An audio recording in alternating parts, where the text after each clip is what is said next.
Good evening, everyone. Welcome to the Wednesday Going Within celebration.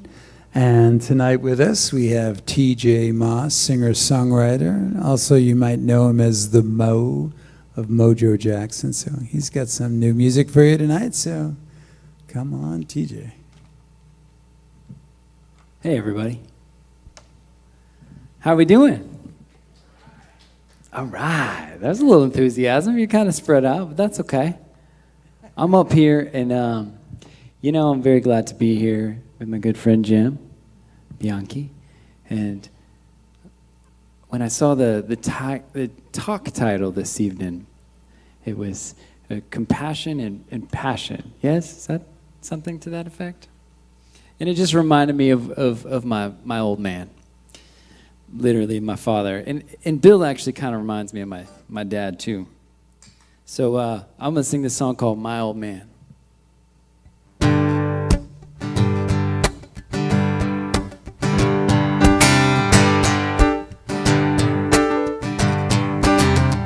It takes a man to know when he's grown, knowing someday his life won't be his own. It takes a man to look time in the eye, 'cause in the end, well, he's just a passerby. It takes a man to know when he's grown that there's more to his home than a place made out of stone. When I think these thoughts to be my own, I hear his voice like an age-old song. He said, remember who you are, and I know that you will go far. Just remember who you are and listen to your heart. Yeah. Well, my old man, he's bona fide. He's got a wealth of knowledge that could fill the great divide. And my old man, he never owned a gun, but I believe his aim's as true as anyone. But you gotta live, or you're gonna let die, 'cause there's a heart inside that can make the whole world smile. So say cheese and just breathe, believe. Just remember who you are, and I know that you go far. Just remember who you are and listen to your heart. Yeah. Come on, Jim, let's go.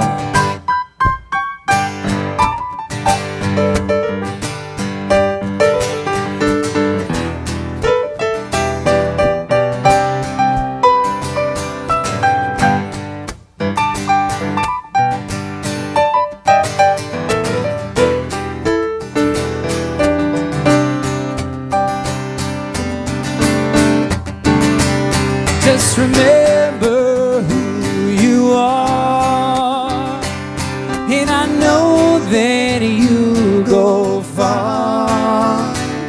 Just remember who you are and listen to your heart. Yeah.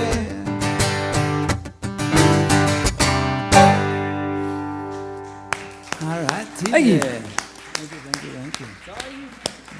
T.J. Moss, ladies and gentlemen, and Jim Bianchi. Thank you, Bill. T.J., of course, being 1/3 of Mojo Jackson. And the first third, by the way, T.J. Moss, M-O, Moss. Mo. That's where the Mo comes from. So, good evening and welcome to our Wednesday night gathering, our Going Within service. I'm Reverend Bill Salisbury, and it's my absolute pleasure to be here. And we're well equipped. Okay, we're We're packing, as they say. We've got practitioners all over the place. We have Deb Sadler, we have Trudy Seifke. We even have a sprinkling of practitioners and ministers in the audience. So, if there's anything at all that's on your mind or on your heart that you'd like to have prayer for before this evening is over, especially following the service, grab one of us, because we're available for exactly that. So we come together on Wednesday nights for that kind of midweek little spiritual shot in the arm, as it were. And it's a candle lighting service. So I'm going to invite everybody. I know some have already come forward and lit a candle, but anybody who hasn't and would like to, or anybody who has and would like to do another one, please come forward at this time with an intention in your heart for something that you would like to see manifest in your world. Put that into the candle, put that into the light, put the faith of spirit, that which we are, into it, and watch it work.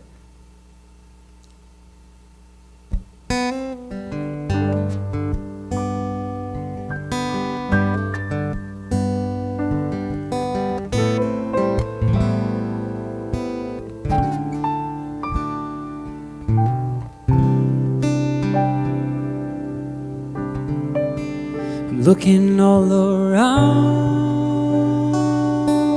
seeing what we've been through. Heaven's on the ground. Would you say you're here too?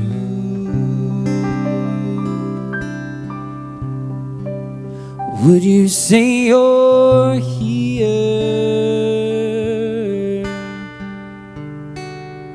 too?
There is one creative power, one source that is all, that is the source of everything that exists. For there is only one mind, and that one mind is all thoughts and all creation, and it is infinite. And I am one with this one mind. I am one with the creative source of all that is. And as this is true for me, this is true for each person here.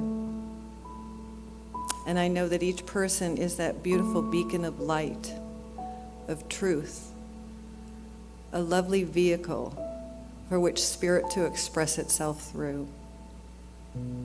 And I know that this evening is blessed. And I know that everything that happens here enhances consciousness, not just for those of us here, but for the world and beyond. And I know that the words of Reverend Bill Salisbury are enlightening and illuminating, that we are here for a treat, that we each receive a little message, a little spark, a little poke of inspiration that just enhances our view of the infinite potential of our lives. And so I know in the infinity of all that is, it is all well. And so tonight I'm going to read, as we read every Wednesday night, out of the Joyous Abundance book by Reverend Petra Welds and Reverend Christian Sorensen. And the topic for today is recharged. And the quote is a Swedish proverb, and it is, "The afternoon knows what the morning never suspected." As the long, lazy days of summer fade into memories, and the sun fights with the winds of change, there is a lingering of what is to fortify you for what lies ahead. You return from vacation recharged with the energy of newfound excitement for your daily doings. You found a truth within your greater, you found a truth within your greater than all that is in the outer world. With this realization has come a newfound freedom that is yours as a guest of this world. As a guest of life, all has been provided for you, including your food, clothes, and relationships. What you owe in return is to be the best conduit for life to flow through. In order to dwell harmoniously, an occasional adjustment to consciousness is necessary. And taking a break from the routine of the day is an ideal way to get your timing back in place. First, adjust your consciousness, and then watch your conditions change naturally. The entire world doesn't need to be transformed. The illumined consciousness of just one person who returns recharged and renewed to his daily world will make a significant difference. And you are that person. The affirmation is, "My spiritual recharge is lasting." And I want to welcome Reverend Bill Salisbury back to the podium. Oh, thank you. And thanks, Deb, for mentioning that reading that's titled Recharged, of course. And somewhere along the line, I saw somewhere that was the title of the talk for tonight. And of course, it isn't. The title of the talk tonight is Vision and Values, Passion and Compassion. But if any of you are kind of like me, where I have to reconcile the talk title with the talk, I'm going to put it to you this way. The title for tonight's talk is Recharged, by way of vision and values, especially passion and compassion. And before I begin, I was reminded that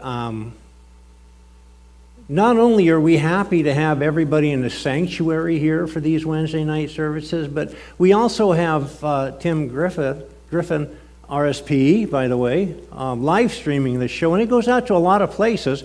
And I was told that last week we were being live streamed by Jane and Gary Georgeson up in Astoria, Oregon. And if you're still with us tonight, thanks for being here. And everybody else, wherever you are on the live stream, thank you for being here. I don't want you to feel like you get lost in the mix here. So, let's talk about vision and values. I think everybody has a vision. Whether we have it displayed in 150-point font, bold type, dark, on our refrigerator, or whether we don't, we still have a vision. Some of them are grand visions, and some of them are not quite so. But I think we all have one. And I think the way we get into that vision and the way we try to live that vision that we have for ourselves is by our spiritual practices, the values. And the values tonight we want to talk about are passion and compassion. So I think everybody comes here with a purpose. Because I think if we didn't have a purpose, why would we be here? So I think we all have a purpose. And I think sometimes I can go crazy trying to think about what that purpose is exactly. I'm probably the only one.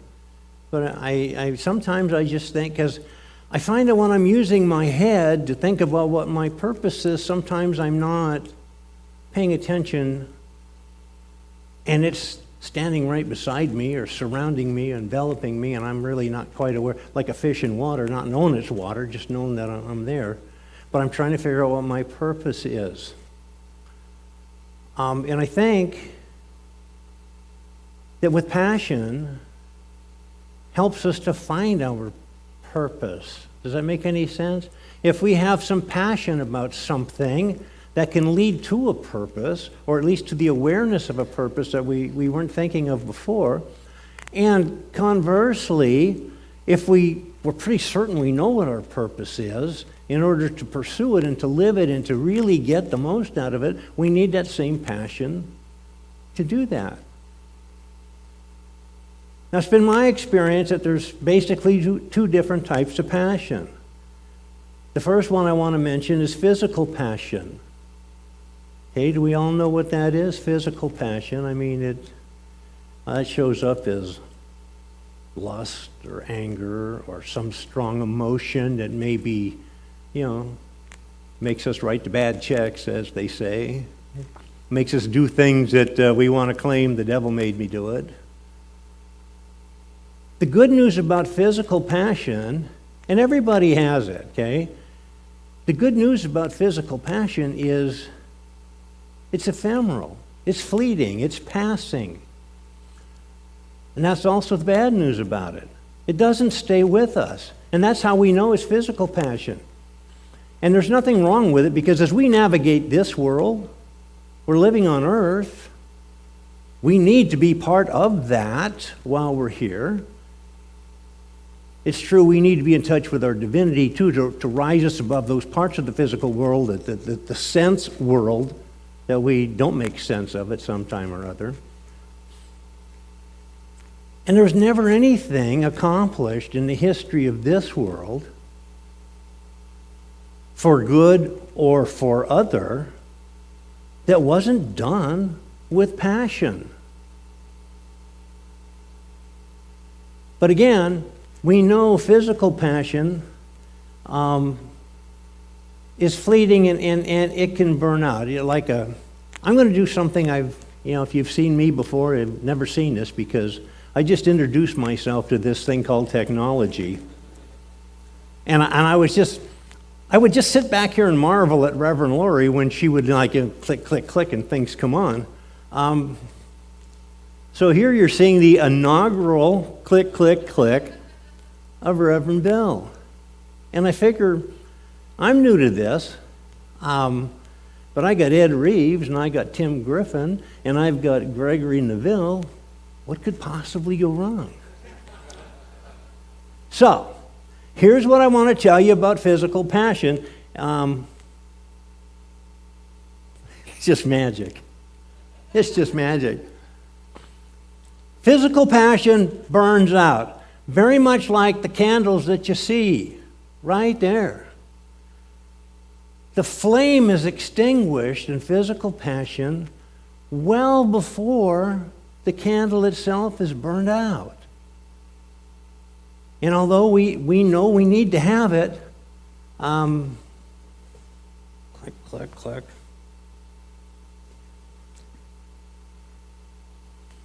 It gets us through the world in which our senses get us through.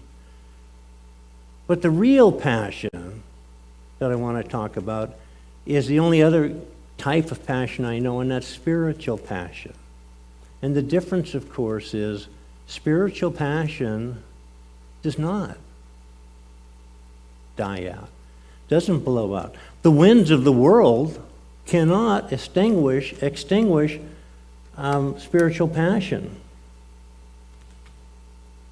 And that passion has to do with the heart. Now, the physical passion, remember, can help us do amazing things for that human condition. In fact, let me go back to this. Late inspirational speaker William Ward said it this way: enthusiasm and persistence can make an average person superior. Indifference and lethargy can make a superior person average. And you know what? We all know both of them. Lots of times. Do we not? Thanks. So we need that fire. We need that fire that's within us. So we need the spiritual passion. And the difference between them, again, is that the spiritual passion can never be blown out because it is part of our spiritual DNA. It came with us at the moment of inception. That's the divine spark. That's our calling. That's God within us. And if you don't like that term, it's okay. That's spirit within us. That's consciousness within us.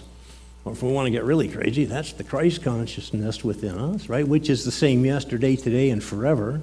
It's never, ever going to burn out. Even when these physical bodies, these candles, if you will, that we're using, once they have played their course, the spiritual flame goes back with us, back with our eternal self from whence it came. It's never going out. However, we need, just happen to have a slide for this, we need a safe, secure container for, well, we don't need it, we have it already. That's why our spiritual flame never goes out, because it's kept. That's my version of a safe container. Your version can be whatever you want it to be. It's your imagination. It's my imagination. We can make it whatever we want. But that flame is never going to go out. It may subside from time to time, because that happens. Even all the great saints and sages have mentioned, and sometimes they call it like the dark night of the soul, but for whatever reason they talk about how their spiritual flame has cycled. And that's only natural. Okay? I mean, we live in a world of cycles. Do we not? We see trees whose leaves turn and fall off, and then they go dormant, and then later on new buds come out, and then they flower full force again. We have cycles in nature. The moon cycles and causes the ebbs and flows of the ocean. Our relationships cycle. Everything cycles. So it's not a problem if our spirituality and our spiritual passion cycles, not only is not a problem, it's natural. But in that cycling, that flame never goes out. Now, there's one thing about that fire within. It's like any other fire. The natural tendency of fire, if left alone, is to go out. Ever experienced that? Go camping, you light a campfire, you go to sleep. Oops, wait a minute.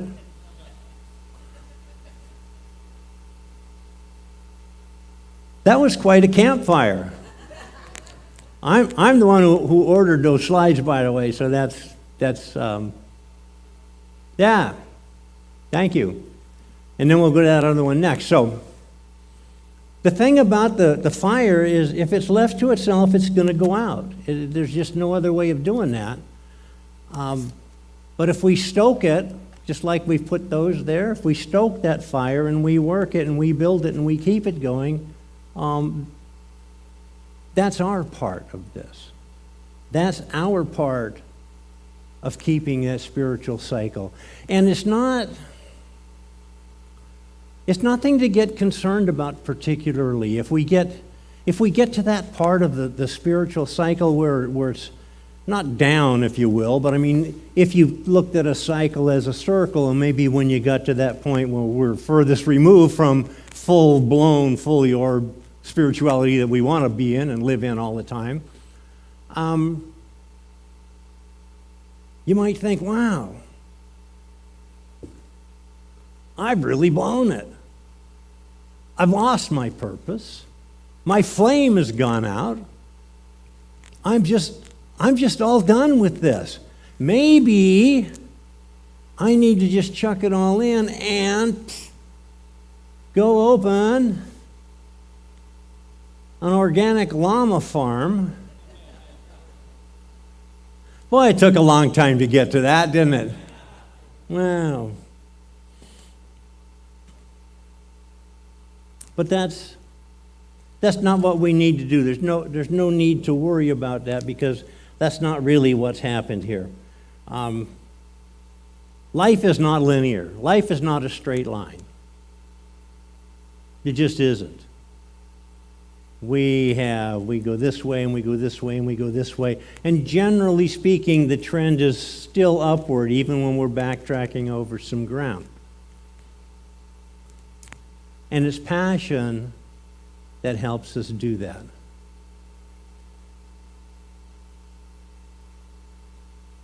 I got a story about passion. It seems there was a fellow that took on a brand new job. He became the CEO of this huge company. And he's thinking, he got there by way of passion, by the way. You know, we're talking about that physical passion because he just was go-getter. He was eager. He was a hustler. And his first day on the job, he's touring the facilities, and he says, I want to find a way to show these folks how serious we are about this business. And he walks into this one big, huge room, you know, where there's people working and working and working. But there's one guy leaning up against a wall. And the new CEO says, ooh, perfect. And he walks right up to him and he says, young man, how much money do you make a week? And the guy, he'll kind of taken aback. He says, well, I make $700 a week. And the guy reaches into his pocket and he makes this big production out of rolling out a wad of bills and he whips off $700 bills and he puts it in his hand. He says, here, this is your last paycheck. You're fired. We don't need any slackers in here. The guy looks at it and he just kind of heads for the door and he gets out the door and the new CEO says, we don't need any slackers around here. Who can tell me what it was that guy did anyway? And this guy in front of him says, that was the pizza delivery guy, sir. So that's passion, but we need to channel that passion. We need to kind of control it. We don't need to let it control us. Does that make sense?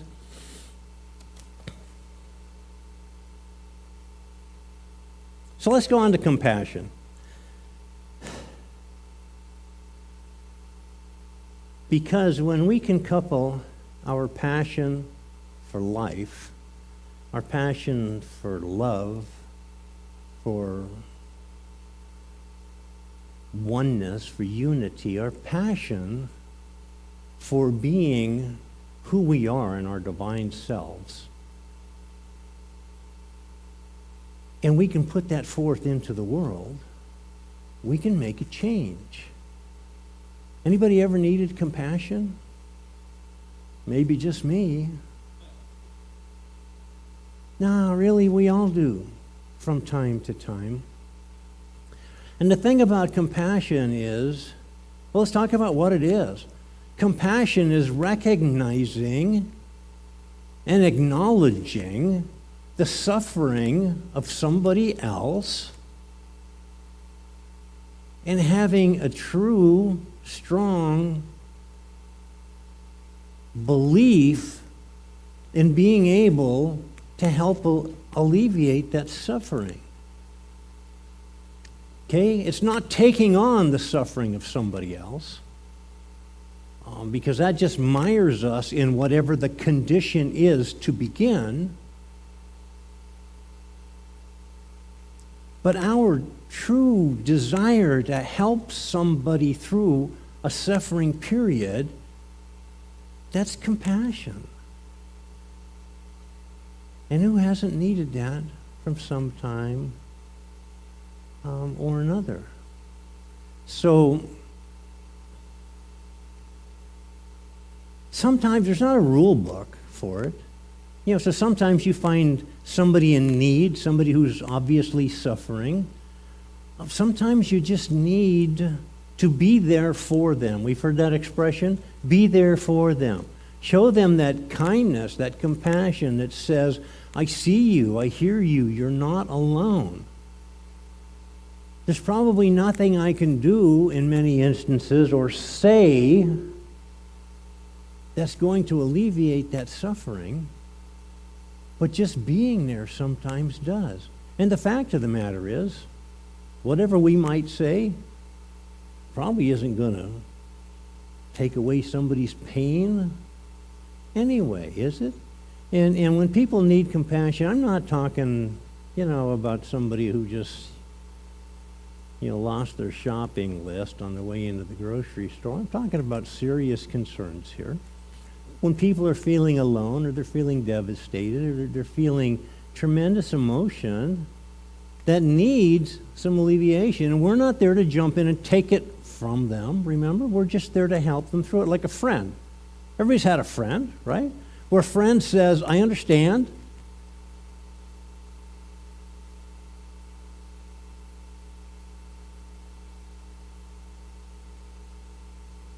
I'll give you an example. Sometimes what we just need is somebody to be with us. So, we just came through a drought. Everybody's familiar with that. Well, right after the drought, we had lots and lots and lots of rain, and maybe not so much here, but in other areas of the state we did.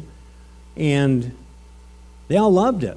Everybody was happy about it. The farmers could start growing their crops again, even though, sadly, in the Central Valley, half of the land or more is not used for crops right now anyway, because the water still is short, even though this part of this drought is over, and the criticalness of it has been alleviated a little bit. But here's a farmer. He waits a couple of days after the rains, and he thinks, well, I can't wait anymore. I got to get out there, because his passion for farming is taking him back onto his tractor. And he gets out, and he's getting ready to work his fields, and he gets a little bit stuck in the mud because it still hasn't dried up completely. And he tries to get out, and he works that tractor back and forth, and pretty soon he's just getting stucker and stucker and stucker. Kind of like we do sometimes. Not necessarily in the mud, but in something. Anyway, he sends his son over to the neighboring farm to get the neighboring farmer to come over and help him. And the guy comes over, he brings his tractor, and he looks at it and he says, wow, you sure are stuck. I don't think I'm going to be able to help you, but I'm going to try. I'm going to try to pull you out. And if I can't pull you out, I'm going to come and sit in the mud with you.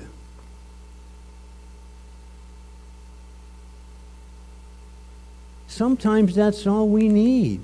We just need someone to come and next one and sit in the mud with us.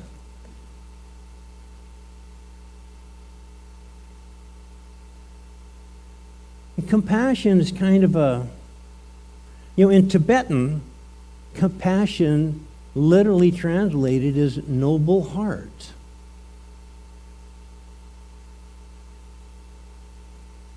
And really, compassion goes hand in hand with kindness. We're not going to be compassionate if we're not kind. And sometimes that's all we need, because kindness and compassion are like this broad spectrum remedy for things that ail us. I want to go to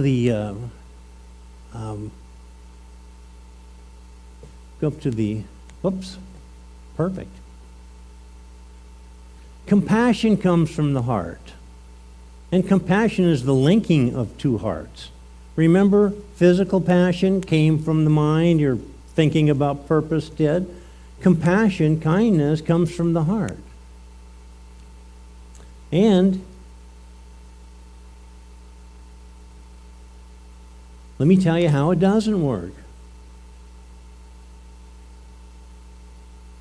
You might find somebody that's in need of some help, and you say to them, oh, bring that back. Can we have that back? I'm sorry.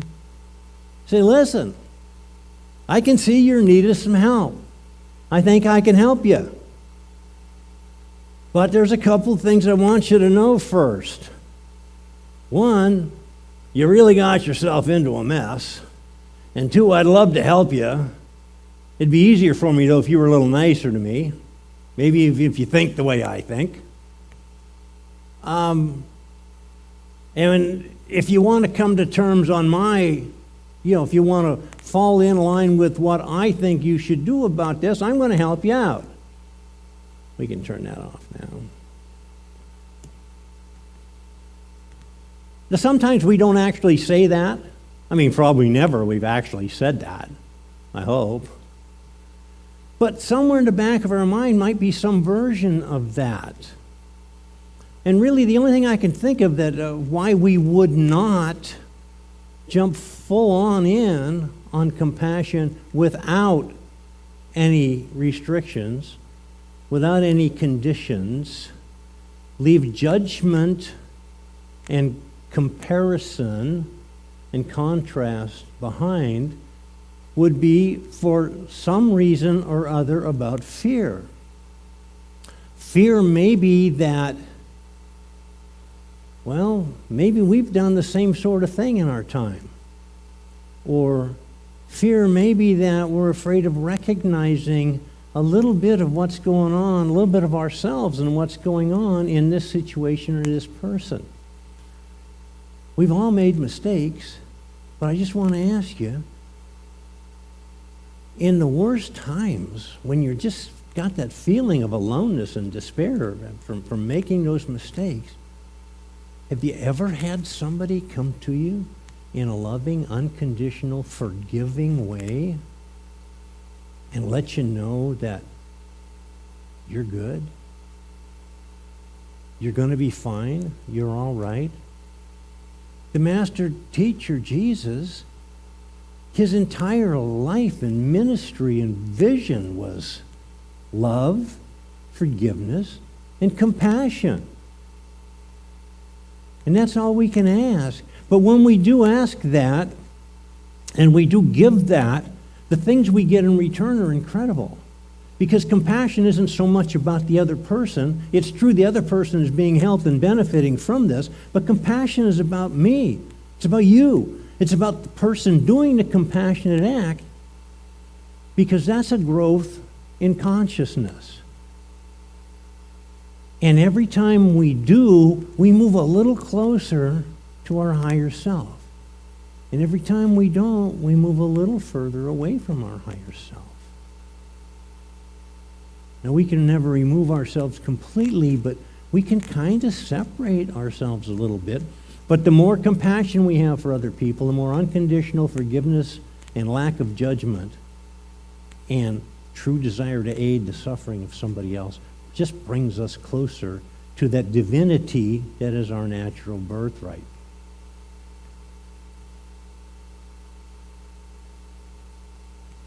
So, I'm running on a little bit, but I want to tell you this story about, well, it's about compassion. You determine whether it's a kind of compassion that should be good or not. But it seems, speaking of right after that, the drought got over, and people had water.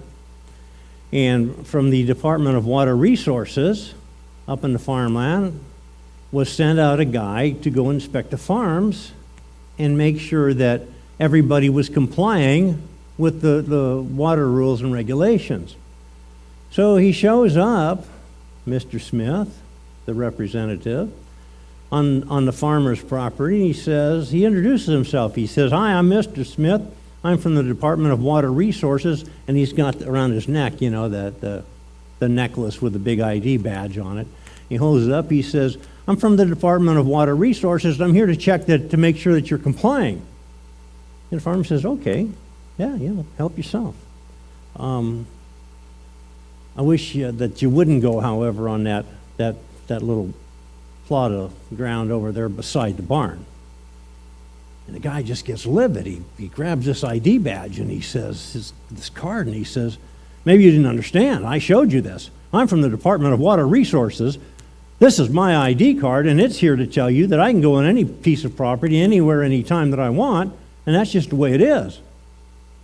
Farmer says, "Okay," and he goes back to work. Well, a little while later, not yet. You don't get this yet. A little while later, he hears this blood-curdling scream. And he runs around the side of the barn, and of course, there's the guy from the Department of Water Resources running across the field with the farmer's bull in hot pursuit. And the farmer, with all the compassion he can muster, runs over, drops his pitchfork, jumps up on the railing, and he says, "Your card! Show him your card." So I'm going to say that there's lack of compassion on both sides there. And that doesn't mean that that's what we want to do. We don't want to fight lack of compassion with lack of compassion on the other side. So I just want to leave you with this. Let me just see where I am here. There's lots of quotes, there's lots of comments about compassion in the world, but one of my favorite ones from Maya Angelou is this: "I've learned that people will forget what you said, and people will forget what you did, but people will never forget how you made them feel." And because compassion is the very heartbeat of humanity, and we're going to come to find that compassion is, in this day and age, is not an option. Okay? It's necessary.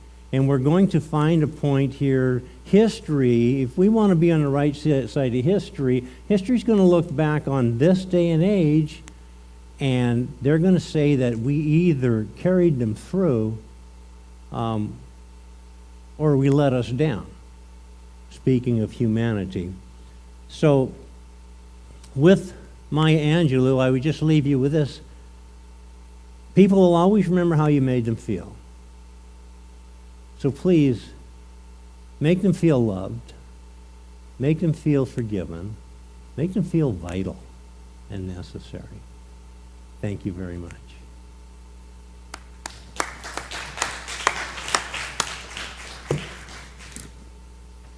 So let's pray.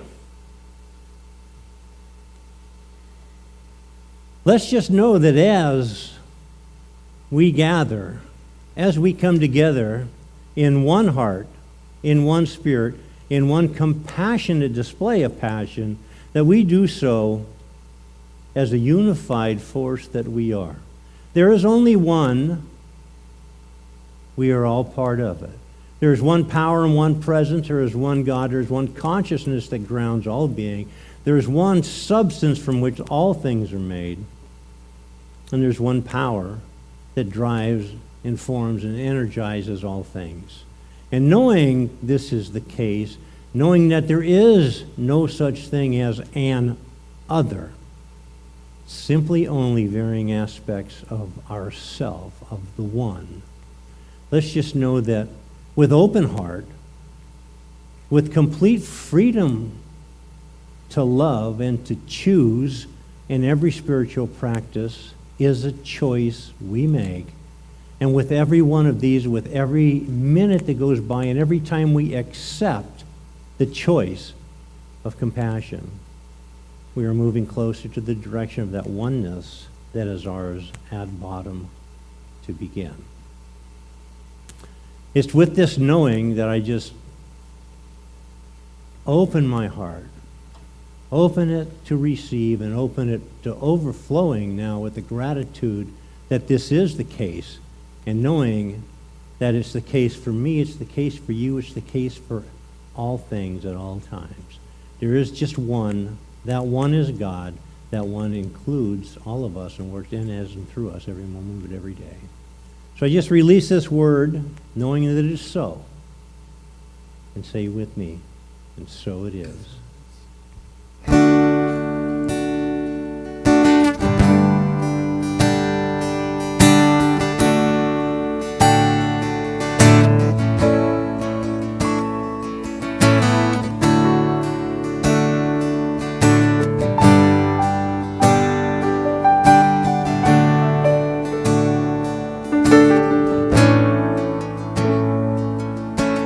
The greatest gift I ever got was to be alive and know it.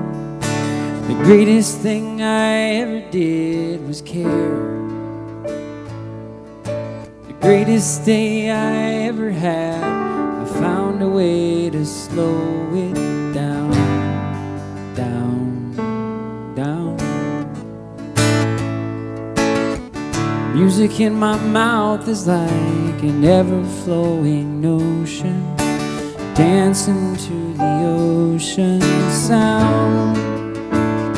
Still I'm trying to hear the melody, I'm trying to find the time and slow it down, down, down.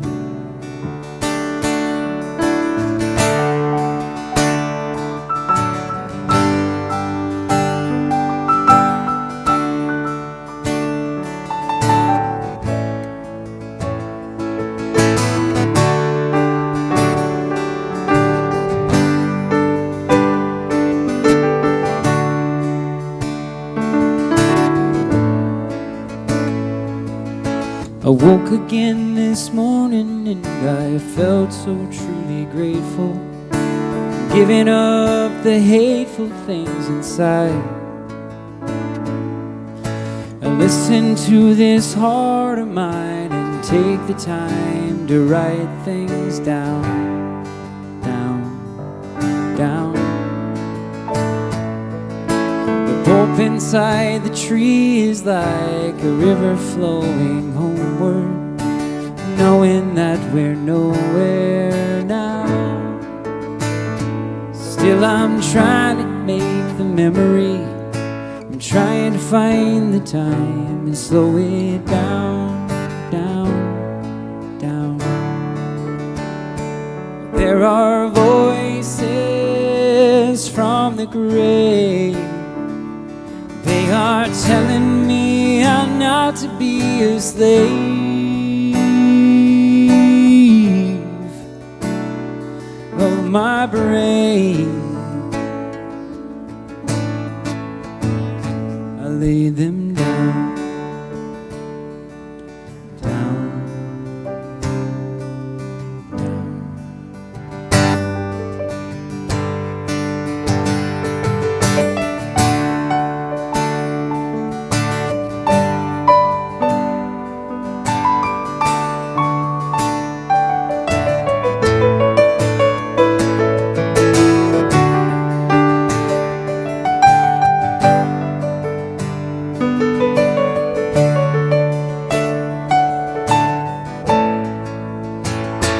There are voices from the grave.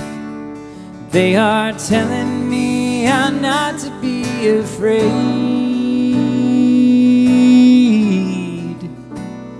of my brain.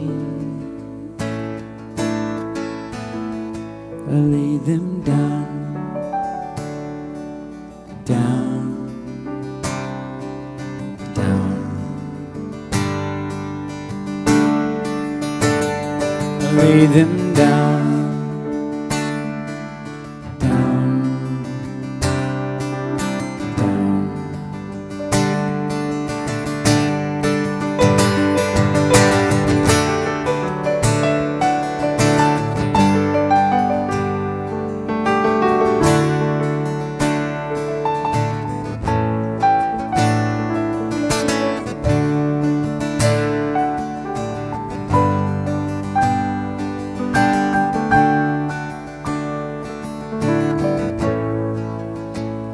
Still I'm trying to make the memory. I'm trying to find the time and slow it down, down, down.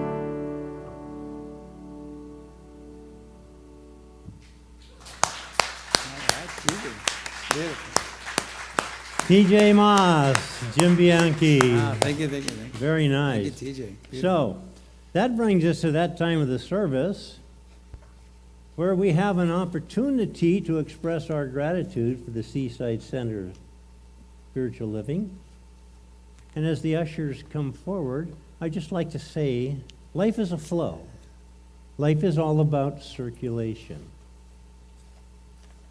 We give to make room for more to flow in. And it's funny, but it just seems that whatever it is we give in terms of time, talent, or treasure, including that financial energy, it just seems that whatever we give out, more of the same, not the same amount, more of the same floods in to take that spot. And as we continue to do this, we receive, we give, we receive, we give.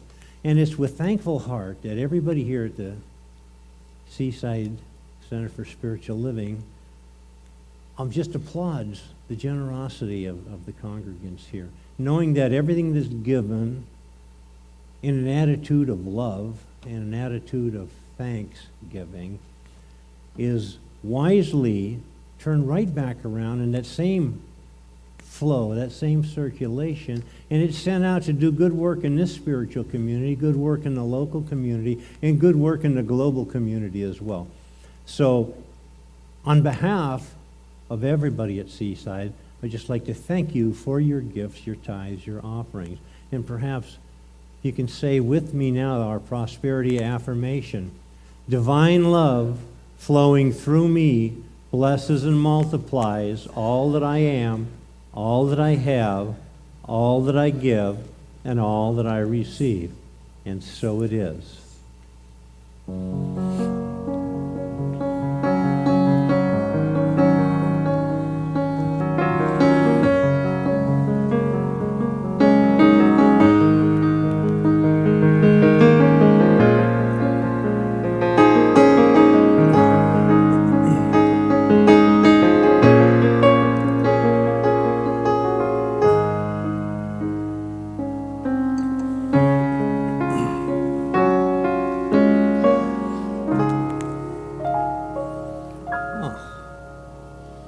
Yeah, I come here just for the music.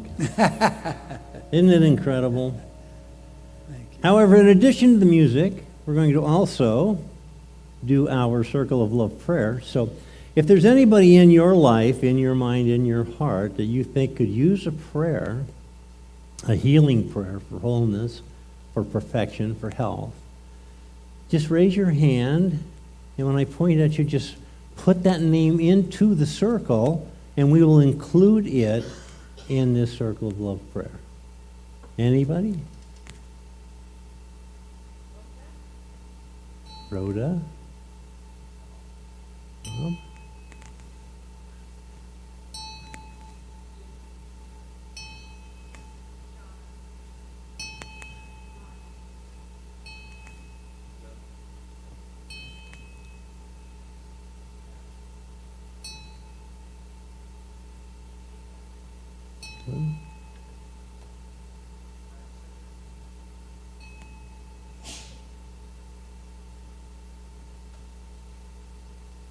All right, so let's just know that for these names that have been spoken, and for all those names that remain unspoken, for those of you who are live streaming who have names of people you'd like to include in this prayer, and for those of us here who have names but didn't call them out, or called out maybe one or so and had more, let's just know that all of these people, named and unnamed vocally at this time, are included in this prayer. They're included in this circle of love, because everything, remember, is a cycle. Love is a cycle, love is a circle, for want of a better description. It has really no boundaries, it has no description. It just is everything that there is. But we call it a circle just for ease of our being able to adapt to that in our mind. And I know this, I know that the circle of love within me is unbroken. It is complete. It includes all things. It comprehends all things. I can neither depart from its presence, nor can I wander from its care.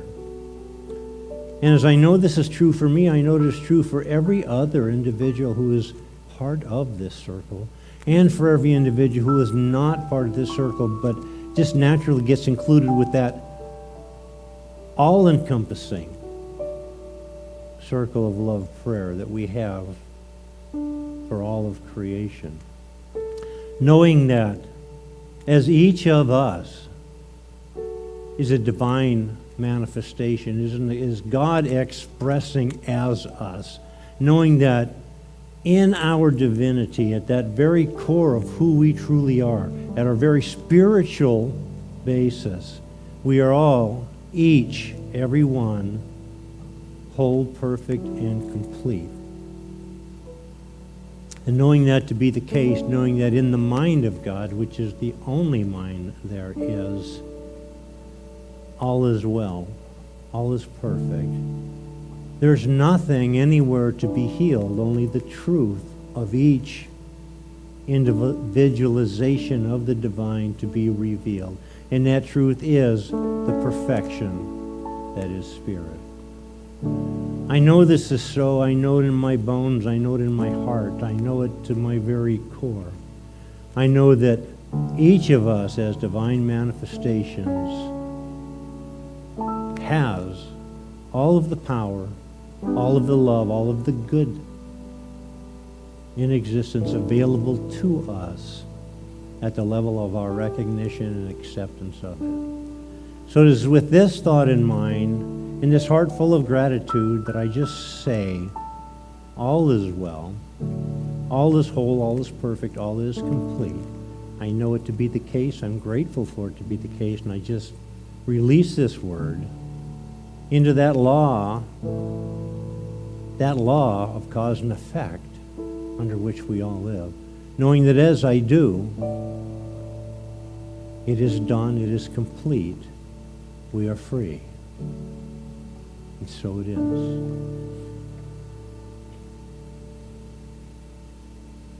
So, we have some announcements, I'll bet. Watch. All right, next week, we're going to have Michael Paul Smith here. Jim Bianchi is going to be world traveling. That's right. As he sometimes does. And I'll be here just hosting. The message will be given by a ministerial student. That's incorrect on your program. It's right. It's Pam Cosby Brandman. She'll be here. And also, next week is the last week of this format of Wednesday night service. Beginning on the first Wednesday of October, we're having the Power Up Hour. And it's going to include message, it's going to include music. Beyond that, we don't know a lot. There's going to be a lot of youthful energy, I hear, and it's going to be, I'll bet you, a dazzling happening. So I think everybody should show up and find out firsthand what it's all about. All right, and next is Reverend Laurie's ordination ceremony, Sunday, November 12th at 4 o'clock. We'll all want to be here for that. Is there more? Oh, but before we get to that, let me just say the thank yous. Where do I begin? Our service coordinator tonight is Reverend Karen Koblantz. We have two fantastic practitioners, Trudy Seifke and Deb Sadler, Jim Bianchi, T.J. Moss, and back in the back on sound we got Ed Reeves, live streaming we got Tim Griffin, RSP, and on the video we got Gregory Neville. So, thank you all for being here, because without you this wouldn't even begin to take place. So, how about everybody stand? Grab the hand of God on your left. Grab the hand of God on your right. And let's say together, may all beings be well and happy. May all beings be free from strife. May all beings return to love. Peace be with you forevermore.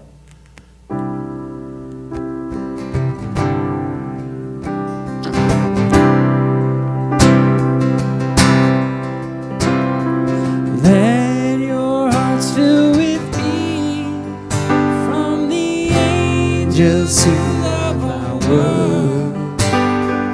Let your heart fill with peace from the angels who love our world. Peace will change our world. Peace will change our world. Peace will change our world. Peace will change our world. Peace in our hearts. Peace in our world. Peace in our hearts. Peace in our world. In our world. So let me just remind you, as we leave here on our way to the sanctuary for cookies and tea and conversation, I just want to remind you that someone in your life right now needs a reminder that he or she is a child of God. Please be that reminder. God bless you. All right, and TJ brought some CDs tonight, so some of his new music. Yay, and thank you, Bill.